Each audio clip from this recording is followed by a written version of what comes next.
Stonepaxton Music and Life. Welcome to the Music and Life podcast, The Couch with Stone Paxton.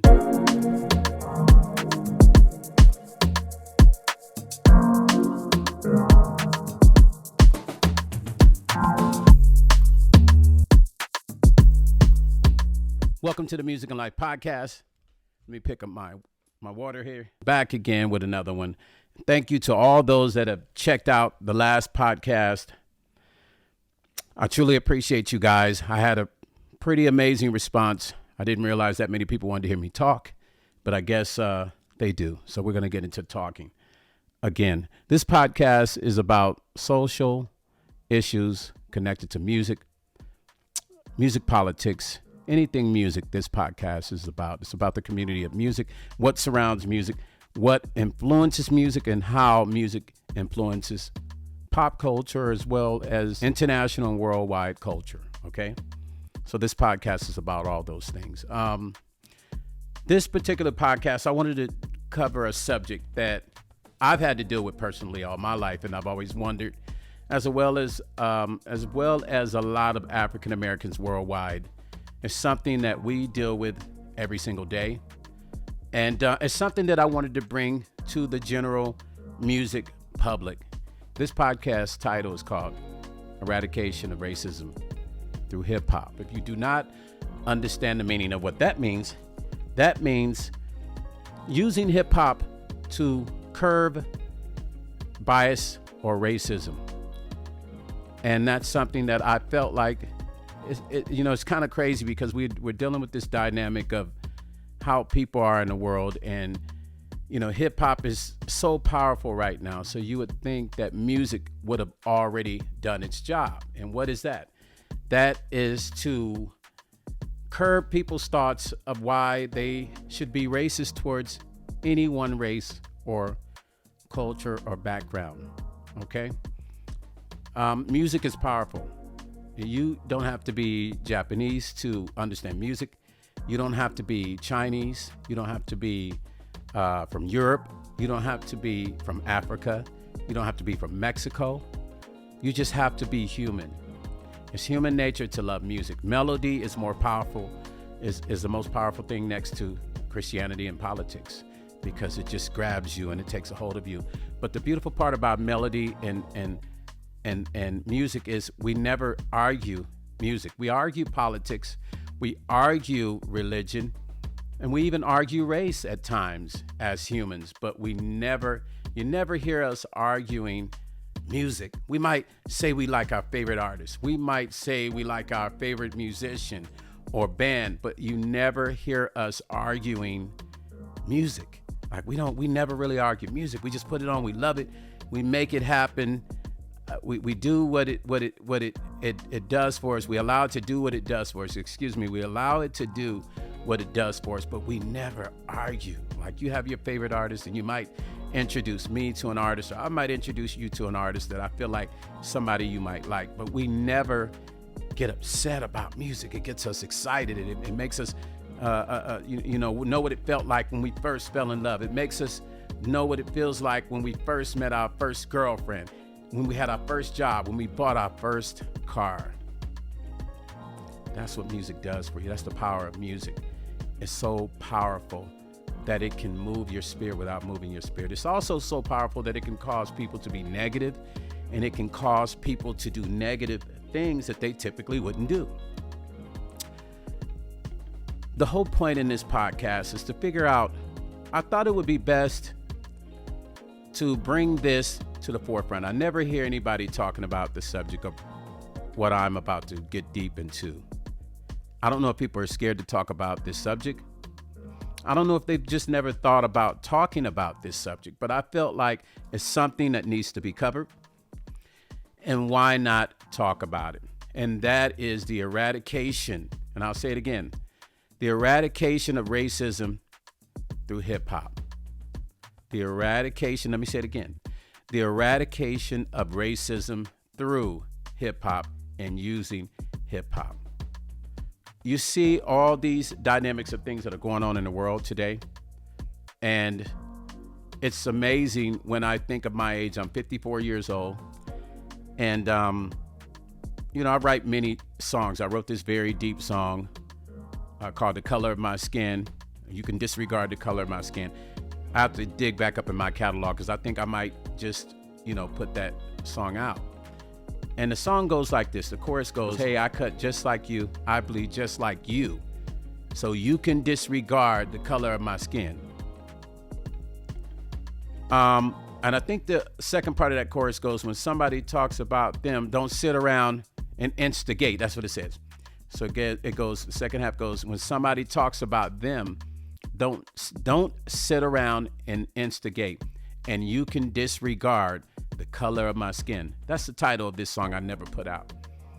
I did that song because growing up and dealing with racism in my own way, I understood that racism also is allowed to happen in certain circumstances.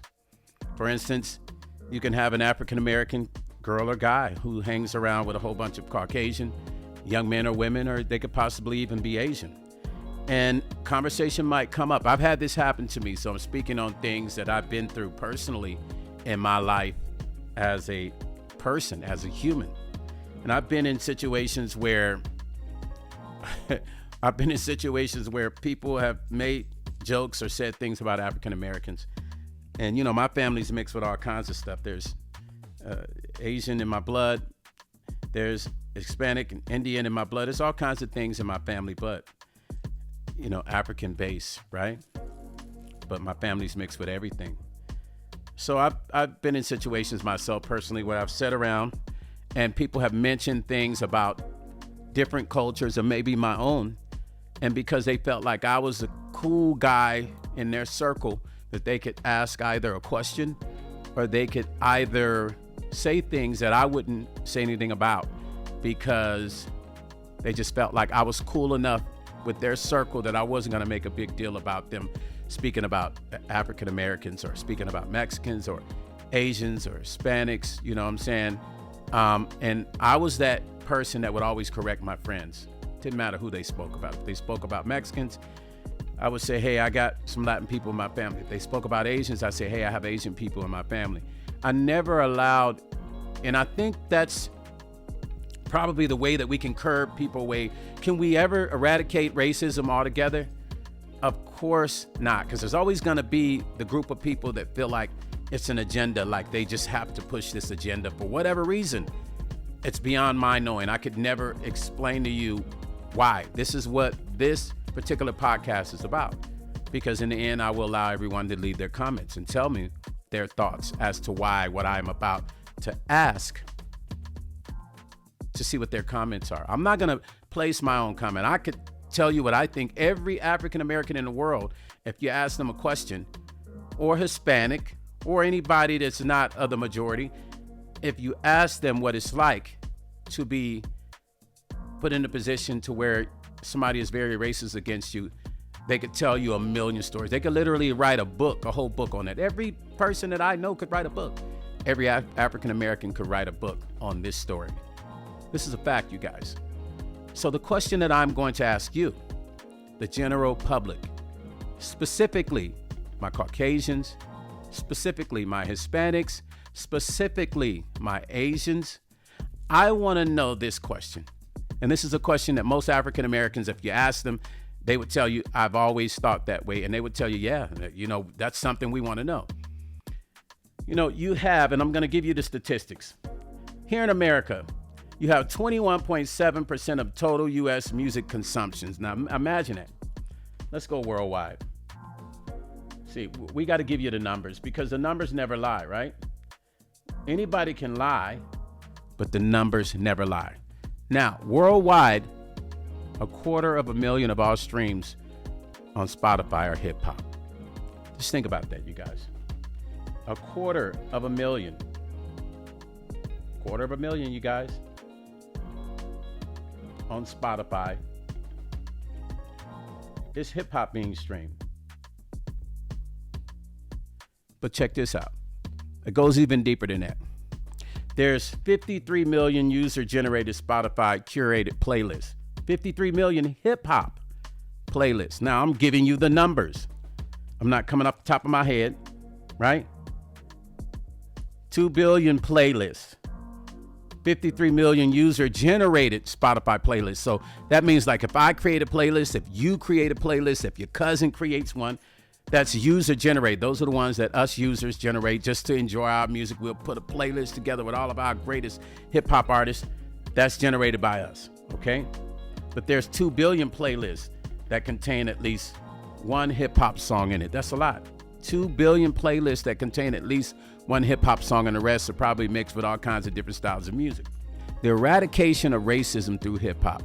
Don't we think this should have happened a long time ago? I will be in traffic, and I could pull up to a light. I look to my right or left, and there's a young dude, and he's bumping his music.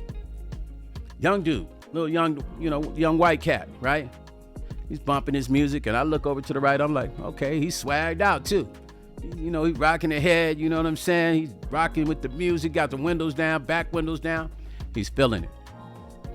In American community, let me talk to you right now. Would you have ever imagined that there was a day we would see these many people that have embraced the culture of hip hop? Hip hop is like rock was in the 80s and the 70s. Would we have imagined that? I know I didn't see it coming. And I know that you guys didn't see it coming, because I didn't see it coming. But with that, that's powerful, because if you think about it, Martin Luther King, I Had a Dream speech was very deep, because his dream did come true. Him seeing the children hand in hand and all the things that he imagined with black people and other cultures did come true. In certain ways it did. But at the same time, there was never an eradication of racism at all. It never happened. The eradication, if you understand that word and you dig deep, you got a dictionary in front of you, look up eradication. It never happened. Although we have blacks and whites and different cultures holding hands, they're friends, we don't have enough of that. Because if we had enough of that, we would not be dealing with some of the issues that we deal with in the world when it comes to racism. Why is it that hip hop is such a powerful medium to bring people together? Created by the African American culture, and it seems we are the most hated on race, and this is a fact. And I want to ask people in the comment section, leave your comment. It's okay. Don't be afraid to leave your real comment. African Americans, leave your comment also. But, we understand, we get it. So we don't have to make a point. We've lived it as African Americans, more so than any other culture. You know what I'm saying? We've lived it. We understand it. But there's other cultures that are being biased towards as well. So I welcome Hispanics, and I welcome, Asians too. There's a dynamic between the Asian communities with racism amongst each other. But right now we talking about hip hop and what the African American community has given to the world, not just America, the world. So I welcome everyone to come into this comment section, and I want you to comment. Where's my phone? Let me see if I can find my phone real quick. My phone's in there in the living room. No, it's in there. It's black. Just grab it for me real quick. Yes, you guys, it's black sitting on that black table. So listen, I need to get an answer, and I need this answer from the world. But non-African Americans can only answer this answer. Now, we can assume, us African Americans, we know, we have our opinions. Trust and believe. We have our opinions as to what we think. We have our opinions as to, why we think that there's so much racism against black people. But I just want you guys to imagine something for a minute. Imagine this.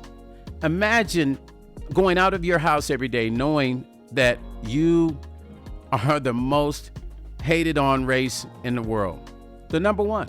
African Americans are the number one hated on race in the world. Suppressed, hated on, picked on, talked about, ridiculed, abused. These are facts. I'm not making these things up. Am I making African Americans a victim? Absolutely not. What I'm doing is giving you the pure facts, you guys, because the facts are the facts. The numbers don't lie. Right? We can pull that up too if you need to, but I'll give you a chance to research that on your own. African Americans are the most hated on race in America. Okay. We can get into that in another video where I can go deeper as to how, but I will say this. When you've lived it, you know.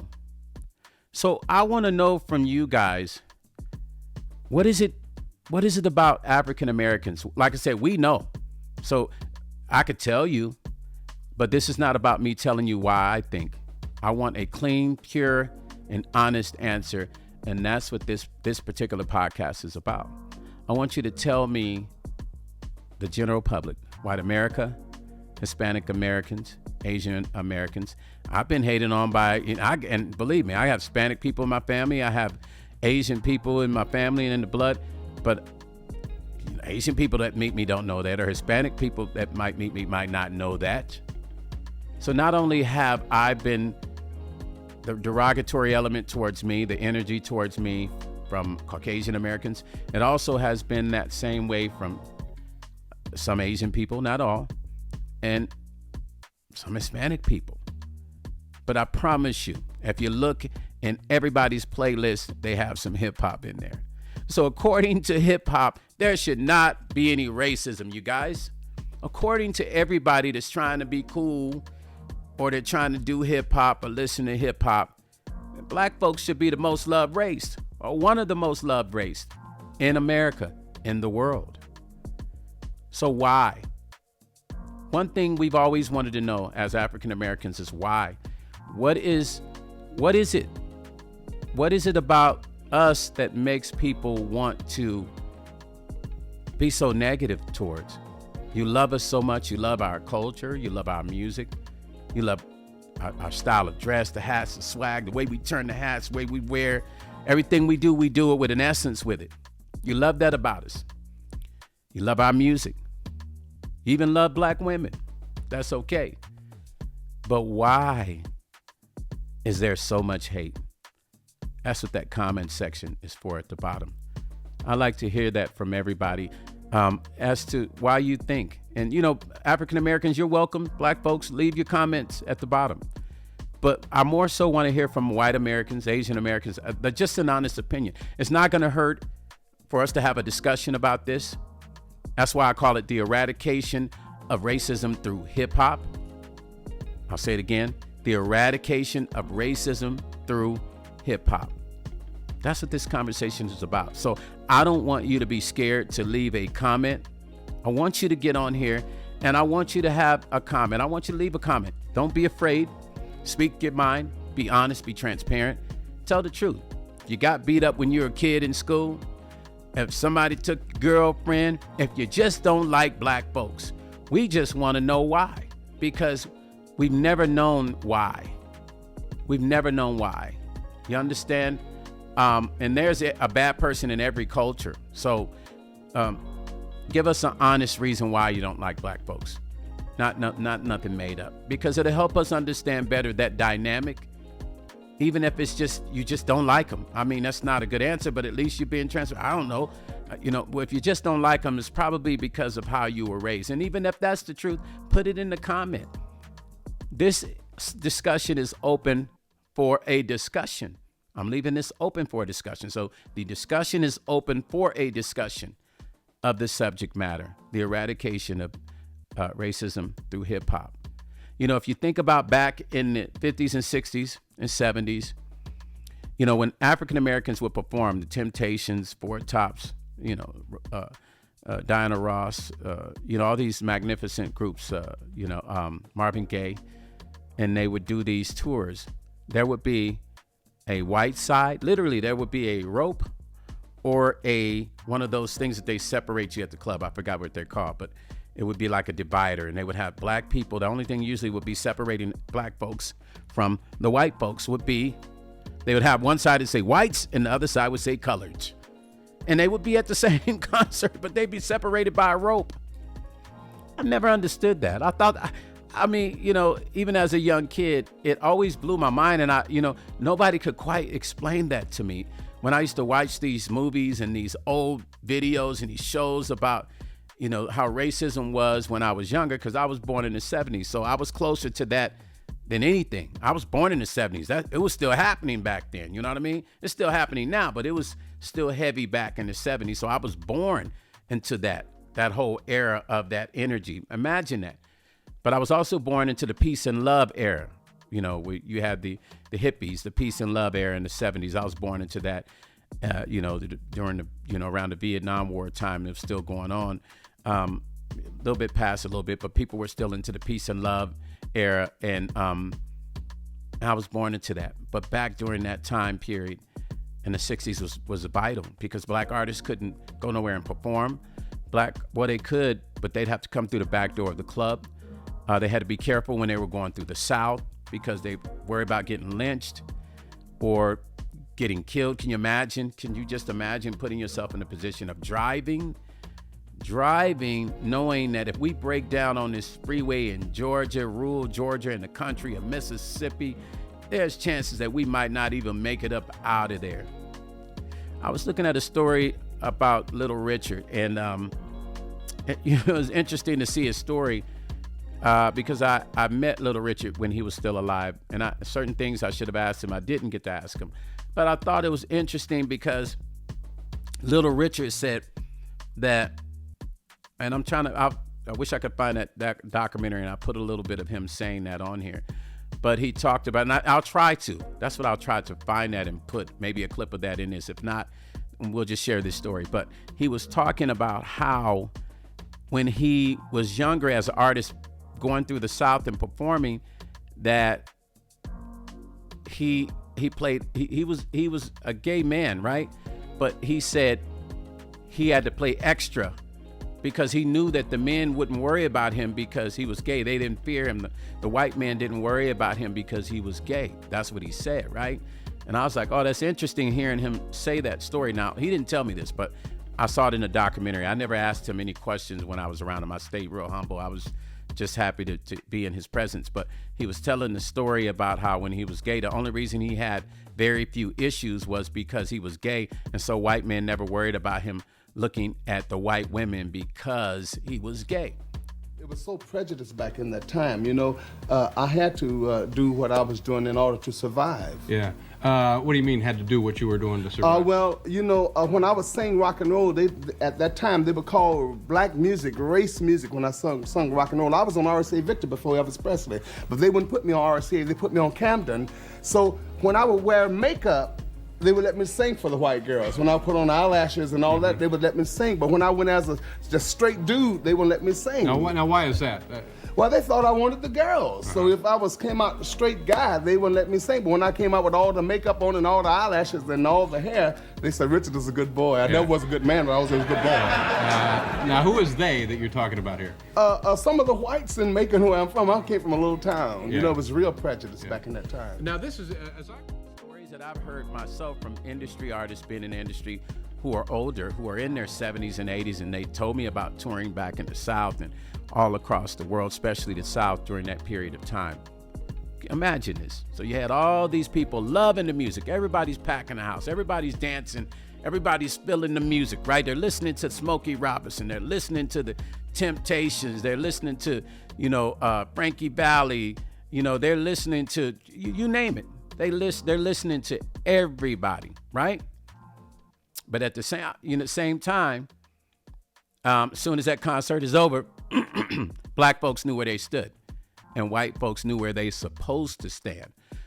So if we think about the subject that I'm saying, the topic of this podcast, the eradication of racism through hip hop, in actuality, the eradication should have happened with R&B. It should have been the eradication of racism through R&B, because that whole movement started back then with soul R&B. And guess what? Those people are our grandmothers and our great-grandmothers and our great-grandfathers and grandfathers. And there's no eradication that happened. Now imagine that. Think about what I'm saying. Black people used to be on one side, white people used to be on one side, and they were there for the concert. They were there they was jamming on the music, you guys, because the music is what created common ground.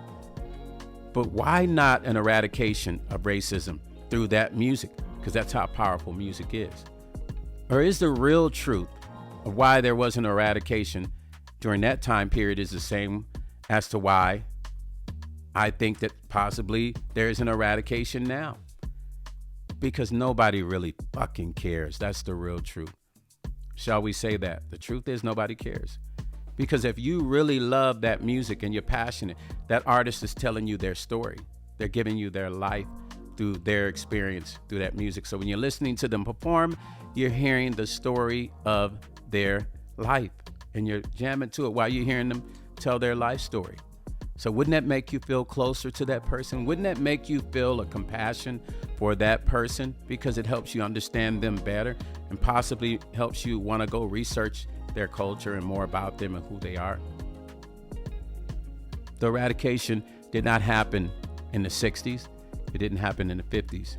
But I would have expected the eradication of racism to somewhat happen during this period of time because we're closer to the period of time to where this generation accepts certain things that the forefather generations never accepted. So I say again, why? The real answer as to why do you think that there's racism so bad to the point we have a lot of black folks dying over nothing? Now, don't get me wrong. I know some will get in the comment box and they'll say, well, black people killing each other, black people killing, y'all kill each other every day. I get it. That's true. It does happen in the African-American community, but that's another conversation that we can get into. Everything is attached to music here. What this conversation is about is eradicating racism through hip hop, the music that the general public loves so much that your grandkids, that your kids, that even you turn the radio on headed to work or back from work and you're bobbing your head to it. But are you really listening? Are you listening to the cry of the community? Are you listening to that cry from that community that's saying, listen to me, hear me. Don't just rock your head to me. Don't just vibe to me. Listen to what I'm saying. This is my pain. That's what hip hop music is. It was an expression. Hip hop music is just like we can go back to African tribal times. The tribes would use the drums to communicate. Hip hop was a form of communication within the community, and the rappers were telling their story from their boroughs, from their community, from their neighborhoods. You understand what I'm saying? That's what hip hop was. But now that it's commercial, everybody's just bobbing the head, but ain't nobody's really paying attention. And if they paying attention to the lyrics, they just doing it because it's cool.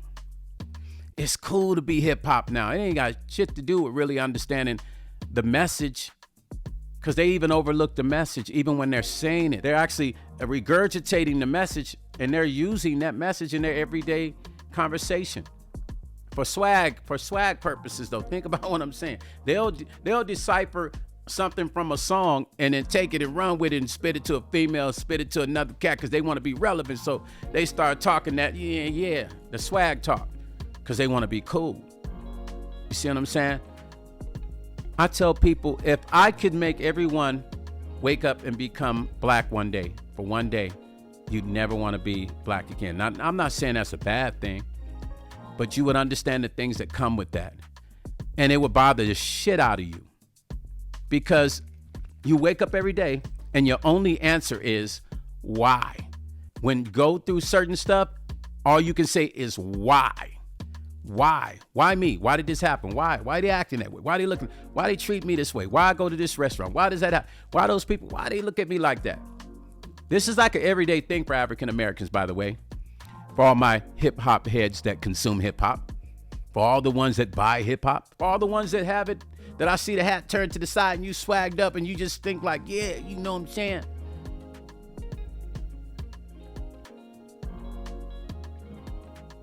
It's deeper than that. It's way deeper than that. It's more than you throwing a hat on with a scarf under it and now you swagged out. You see, African American culture is probably, it's got to be at the highest level of being taken to the point that people have made it their own and they've forgotten that it's ours. I'm just keeping it 100. I mean, I was in a restaurant the other night and I looked to my right and this young Asian brother, he was cool, but he swagged out, had his hat turned aside, his scarf under it. You know, I love my Asian brothers. Like I said, I got Asian family members. It's Asian in my blood. I'm just saying no. He didn't know who I was, but I was peeping him out. And for a moment, he had kind of looked over at me, looking at me like, who the hell is he? But that's what happens when people get so deep into their other people's culture, they forget who they are. I love everybody's culture. I love everything about everybody's culture because I learn about everybody, because I want to have an educated conversation when I meet you. So I like to learn about your culture so I know what I'm dealing with. You understand what I'm saying? The eradication of racism through hip hop. It's something that we need to discuss. It's a discussion that we need to really have all the time. Young generation, OGs, white folks, Asian folks, Mexican folks. If you are out here listening to hip hop and you still got issues with black folks, you need to stop listening to hip hop. You probably need to go to country. You probably need to start listening to some rock, rockabilly. Why hip hop? If you don't like black people and you're listening to hip hop, it's time to change your music up. I don't care what you say in that comment section. You can say whatever you want to say. The truth is the truth. Because you look in the mirror, you got to deal with yourself. You understand what I'm saying? You ain't got to deal with me. You understand what I'm saying? And all those that are watching who are actually like what I'm saying, and you're going to feel some kind of way. And the ones that have that feel some kind of way will be the ones that I know in the comment section will say some of the craziest shit. And that's cool. Because I want you to show your real character, because that will prove my point, right? There should really not be racism. But unfortunately, excuse me, as long as there are people that are narcissists, because that's a real narcissist behavior, unfortunately, there will always be racism, you guys. Hell, I wish I had a magic wand where I could just snap my fingers and racism would be eradicated, because I just don't see the point of it, you know. I really don't. But what really bothers me is how many people, you know, I was at Jhené Aiko's concert, and as I'm sitting there in the audience and I'm looking around in that theater, MGM Arena, the arena, 16,080 or 800 people capacity, and she had it packed. I looked at how R&B hip hop had touched America, because everybody was there, not just Asians, blacks, Asians, whites. I mean, everybody was there. But I'm listening to them singing her words to every song, and it made me realize the power us artists have. And I told Jhené after the show, backstage, I said, your show is powerful. The level, the frequency of that show is high vibration. People were feeling it spiritually. They were feeling it. They were caught up in it. So with me saying that, hip hop does the same thing. That is hip hop. Jhené is R&B hip hop.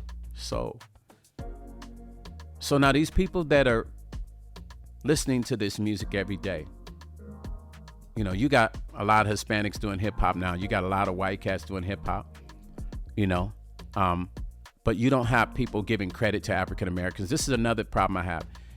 You know, shouts out to Eminem, because to me, that brother, Eminem is not and I don't care what nobody says. He might appear to be a white cat, but he's not. Eminem was raised in the hood. Eminem understands the compassion of black people. Eminem understands what black people have went through, because he lived with them, because he lived through that period, because he lived through that struggle. He gets it. He's not out here fronting. He doesn't have to front. He lived it in real life. So I don't look, honestly, when I see Eminem, I don't look at Eminem like a white rapper. I don't. Because if you listen to Eminem's lyrical prowess, you understand that he's been through. You understand the reason why people like him, why a lot of brothers like him so much, because his message they can relate to, because he lived it. So don't get me wrong. Now, there's some of our white brothers out there that have lived it. There's some of our Asian brothers out there that have lived it. But typically those that have lived it, this conversation is not for them, because they get it. With them, it's just like I'm speaking to a black person. They get it because they've lived it. They went through it. They've been in the trenches with black people. They know. I'm talking to the ones that continue to pass this racism on, meanwhile stealing from the black community the culture, the hair, the clothes, the style, the swag, the talk, the pounding the hands, and all that. That's who I'm talking to. I hold flags up to gentlemen like Eminem who are really, really, really cemented in the truth. Cemented in the truth. That's why when I see white rappers try to go at Eminem, I laugh. I think it's a joke. I think it's a joke because most of the cats that try to come at Eminem have never lived or experienced what he has experienced and lived. He gets it. He gets it. Now, here's the thing. You know, some people will say, you know, I don't like the N-word. I really work on making sure I don't use that word. I try to be responsible as a gentleman first. Notice I didn't say black man, because what is the word black? So as a gentleman, I try to be responsible for not using that word. Okay, I might call a guy something different. I might say, "What's up, black man?" Or I don't like the word king. I think that king shit is overused, but I don't like using the N-word because I don't feel like that's what that person is, no matter who it is. So I don't like pitching that word. Hip hop has made it so comfortable to where you got little young kids just using the N-word because and then when you stop them and say, "Hey, my man, don't say that," they say, "Oh man, that's hip hop." So they're not really understanding hip hop, but they feel like because they listen to hip hop, they can repeat the words and they can continue to repeat those words to black folks in person. They feel like they can repeat that word to black people in person. Like you have a friend, you know, if you got a friend that's a white cat, you know, and he's using the N-word. I mean, I got some white friends that have used the word. I still cringe. But typically I'll say, "Hey, my man, you know, that makes me feel uncomfortable, bro. I don't, you know, yeah, you know." Now, if I grew up with them and they've really been using that word, will it still bother me? It's still gonna bother me. I might still say something, but I'm like, well, they grew up with me. But you think about it, Eminem grew up with brothers, a lot of black men. You don't hear him on his records using that word. So when I hear white rappers using that word or trying to, or young kids thinking they listen to hip hop use that word, it allowed me to understand that they're not well versed in the truth or history of what hip hop meant. Because if you really are well versed in hip hop, you understand that that's not really a word that you use. You understand the dynamic of why rappers had to use that word within their community. You understand what I'm saying? So I think once we create an understanding for that word, maybe we can get better answers out of the community that are purchasing and that are supporting hip hop, the younger community, because that's what it is. Because I mean, these old heads are gonna be as racist as they're gonna be. That's just what they do. But I think if we can save the future with the younger generation, helping them understand of being responsible for that word in hip hop. The eradication of racism in hip hop starts with understanding why are you even feeling like you need to say that word. And don't tell me, well, y'all black folks say it to each other. That's not something, you know, it's just, that's an argument you're not gonna win in the black community. You can't tell black people they say the word. They're just gonna look at you like you're crazy. That's not what the point is. You're consuming music that's created out of our community. And so you need to better understand why that music is what it is. That music is based on experiences and it's based on the stories of their life through their community, through their eyes. And they're allowing you to experience that moment on that record at that moment. That's what it's meant for. It's not meant for you to literally take it and go run with it because that's their life. You understand what I'm saying? That's their life. It's not meant for you to take it and go run with it.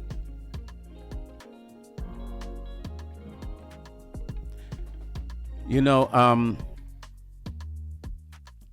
I wish that I could get into everyone's head, and I wish that I could decipher what's going on in people's minds. But I will say this, leave a comment and be honest and be transparent as to why you think that there's so much racism. Even though a majority of people listen to hip hop, why Is there still as much racism as it is? And why are white people still so racist and they listen to hip hop? Why are Hispanics still so racist and they bump hip hop? Why are there some Asian folks that are so racist and they still listen to hip hop and they swear on it and they dress like it and they swagged out like it? Leave a comment. For my white folks, my Hispanic folks, Asian folks, please leave it. Let's have an educated conversation about this. All we want to know, all the hip hop community wants to know, African Americans want to know is why? Why is there so much hate for the African American community? Why can't we eradicate racism through hip hop when it's such a powerful medium right now? Why can't we use that to eradicate the racism? Why? That's the question of the day, you guys. Ask yourself the question, why is there so much racism against African Americans when we're the most loved race when it comes to what we have to offer with everything our community offers? Why are we such hated on? Why are we such hated on community? Why are we a such hated on community? Leave a comment in the bottom. It doesn't matter. Doesn't matter what you leave. Say what you want to say. Leave it at the bottom. Let's have an educated conversation about this. It's really about bridging the gap and creating a conversation of healing, creating a conversation of understanding. The only way that happens is you have to talk about those issues that bother the African American community. Typically, every time an African American speaks, people are saying they're ranting. It's the truth. We can't even have a conversation before somebody says that we're ranting, because they're not even looking at the conversation. They're only hearing what they don't want to hear. Notice what I said. They're hearing what they don't want to hear. They totally block it out because now we're speaking the truth. So leave a comment in the bottom and let me know what your thoughts are. And just be transparent and be honest, you guys. We need to eradicate racism through hip hop. Or what's the purpose? In this time and generation, we have the power to put it into effect. I'm not saying it's going to happen in this lifetime, but if we start now, we use hip hop to eradicate racism is one of the most powerful mediums right now. We're all listening to it. White folks listening to it. Every other race is listening to it. Why don't we eradicate racism through hip hop? If we love what black folks do so much, why don't we embrace black people? Why don't we get more black friends? If you don't have a black friend, I encourage you to go get one. If you don't have a black person that you spend time with or invite to the house to eat, I encourage you to go be friends with one. If you go home and all your friends are white, or all your friends are Hispanic, or all your friends are Asian, but you're listening to African American music through their culture, you don't understand black folks. I encourage you to get an African American friend and start there first. The eradication of racism through hip hop starts with you need a black friend to understand black people, and vice versa for any race to understand any other race. It starts with having a friend that's of that culture. Stonepaxton Music and Life. Listen, the eradication of racism in hip hop, and we're probably going to do a part 2 of this, you guys. But do me a favor, leave your comments. I don't care if you're upset. I don't care what you have to say. Leave your comments in the bottom. I would love to see your thoughts. It's not about what I think. That's why I'm asking you guys to leave your comments. Tell me why you think that African Americans are the most hated on race in America and in the world. Stonepaxton Music and Life, and I'm out.